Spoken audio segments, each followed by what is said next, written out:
Hello students, welcome to SVS English classes. We are here again with you to discuss past perfect tense under the topic active and passive voice. How to change the sentences of past perfect tense into passive voice. This we have to discuss. First of all इस tense की पहचान। इस tense के sentences में सभी subjects के साथ had plus verb की थर्ड फॉर्म होती है। नंबर 2, इस टेंस के सेंटेंसेज की PV, P means passive, V means voice, PV बनाने के लिए subject plus had been plus third form plus by doer plus other का प्रयोग करते हैं। ये दूसरा परफेक्ट टेंस है। वो ध्यान देंगे, परफेक्ट टेंस में जो भी हेल्पिंग वर्ब दी होती है उसके बाद बीन आता है पैसिव वॉइस में, और जो पहले से थर्ड फॉर्म होती है उसी का प्रयोग किया जाता है। Let us see the examples regarding past perfect tense. The hunter had killed the deer before. हंटर किसको मार चुका था? The deer. ठीक है, तो the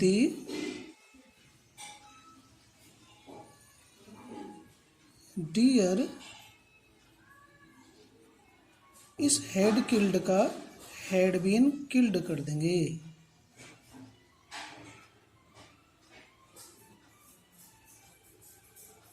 had killed active verb की फॉर्म है और had been killed passive verb की फॉर्म है।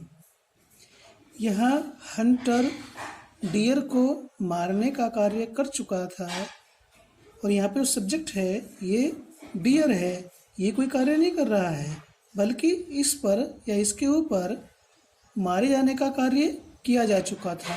किसके द्वारा? हंटर के द्वारा। किल्ड बाय डूअर है इसमें, the hunter by the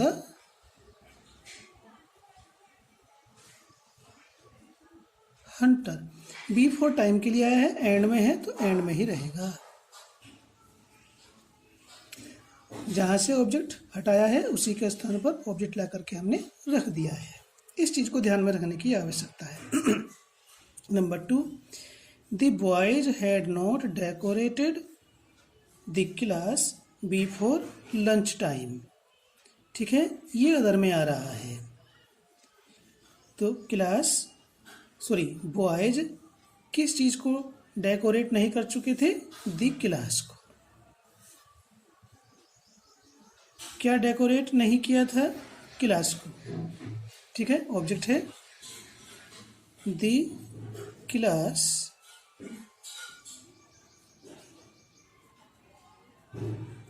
had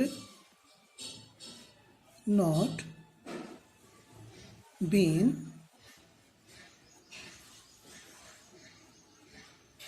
decorated। Doer इसमें बॉयज है by the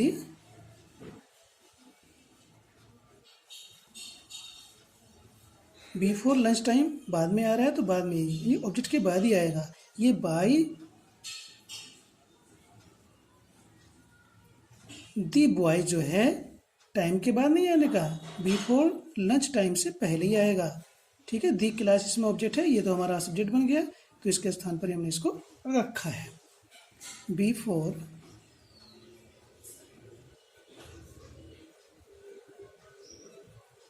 lunch time.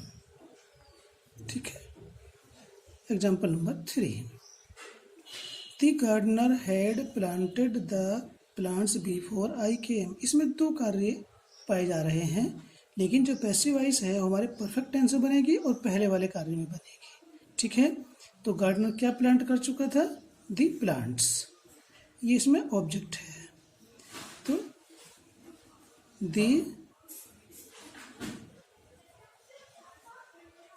Plants had been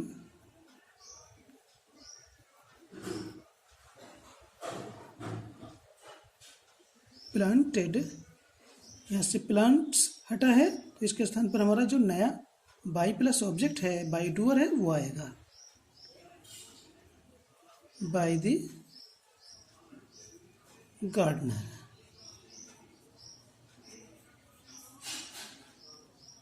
before I came, ये by the gardener before I came के बाद नहीं आने का, बिफोर आई केम से पहले ही आएगा। इस चीज को ध्यान रखना है, जहां ऑब्जेक्ट था उसी के स्थान पर ऑब्जेक्ट आएगा, ठीक है। नंबर 4, ये हमारा फर्स्ट टाइप इंटरोगेटिव है। देखिए ये इंटरोगेटिव है first type, yes no type interrogative भी कहलाता है। ये फर्स्ट टाइप इंटरोगेटिव अफर्मेटिव है इस समय पर, इसमें कहीं भी नोट का प्रयोग नहीं हो रहा है, ठीक है। तो इसमें भी 2 कार्यों का होना पाया जा रहा है। पहला पास्ट परफेक्ट में है, इसी में पैसिव वॉइस बनेगी। पियोन क्या बजा चुका था, दी बैल। तो हेड ऐसी वर्ब है, हेल्पिंग वर्ब है, जो सभी सब्जेक्ट के साथ प्रयोग होगी, चाहे वो एक वचन हो या बहुवचन। Head the bell been rung by the peon before the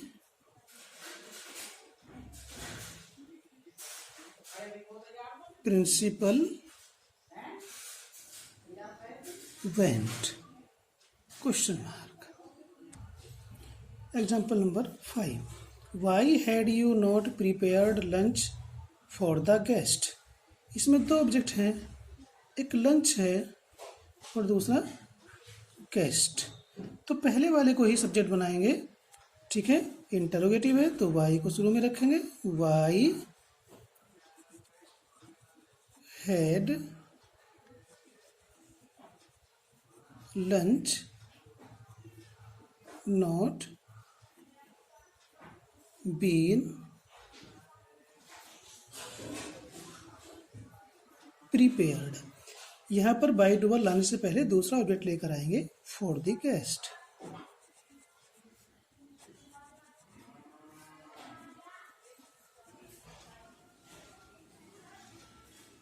bye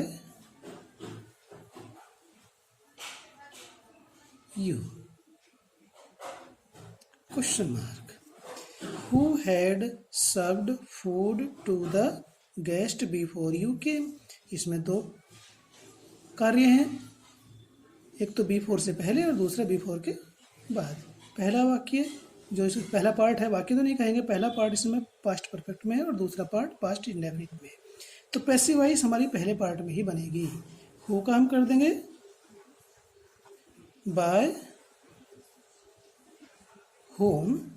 तो हु ने क्या सर्व किया, फूड। पहला ऑब्जेक्ट है एक ये और दूसरा टू द गेस्ट। तो हम पहले कोई सब्जेक्ट ले रहे हैं, पहले कोई सब्जेक्ट बना रहे हैं। By whom had food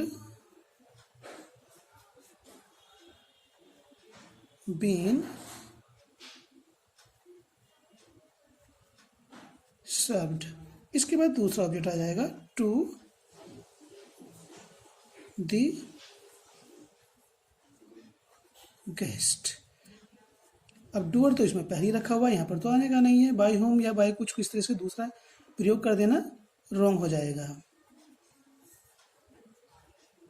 before you came, active में क्वेश्चन मार्क तो पैसिव में भी लगेगा। How many bananas had the servant bought from the market, या how many dozens of, how many dozen, ठीक है। हाउ मैनी डजन बनानाज ऐसे भी हो सकता है, चलो लिख देते हैं। How many dozen bananas had the servant bought from the market. तो सर्वेंट ने क्या खरीदा? How many dozen bananas. ठीक है, ये हमारा ऑब्जेक्ट है, तो इसको हम सब्जेक्ट बना देंगे। How many dozen bananas had been brought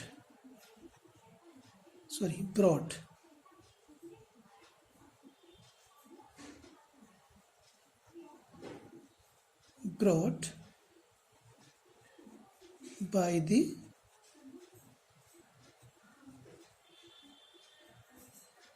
servant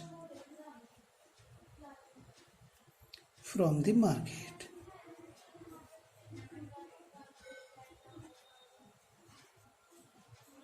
वे सभी सेंटेंस है जिसमें हमारा ऑब्जेक्ट शुरू में रखा होता है क्वेश्चन वर्ड के साथ में, तो वो शुरू में ही रख करके उसका स्थान नहीं परिवर्तित होता, इस प्रकार से उसकी पैसिव वॉइस बना दी जाती है। विच बॉय, अभी देखिए, which boy had the lorry knocked down on the road. अभी देखिए यहाँ पर भी लॉरी ने कौन से लड़के को कुचल दिया है, तो हमारा विच बॉय शुरू में रखा हुआ है, इसका फॉर्मेशन और इसका फॉर्मेशन पैसिव वॉइस में सेम है। तो विच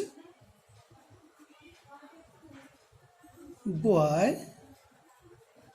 बस अंतर इतना है कि यहाँ पर 2 शब्द आ रहे हैं, यहाँ पर 4 हो गए, 3 भी हो सकते हैं। ठीक है, तो which boy had been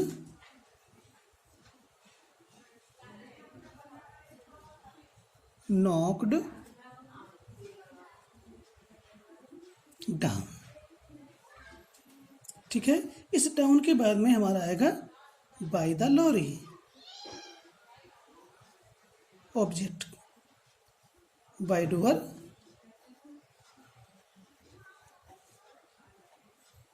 on the road.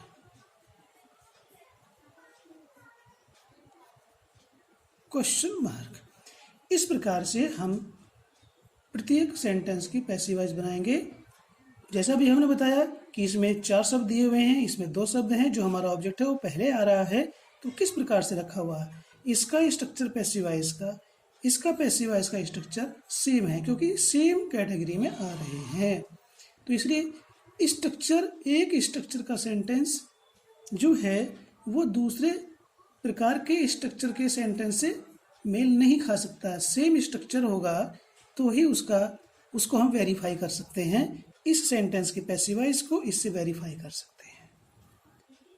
So I advise all the students again and again to study the examples and rules carefully, because in the absence of the teacher only the examples tell you how to solve the problem. Okay, so follow the advice. Okay.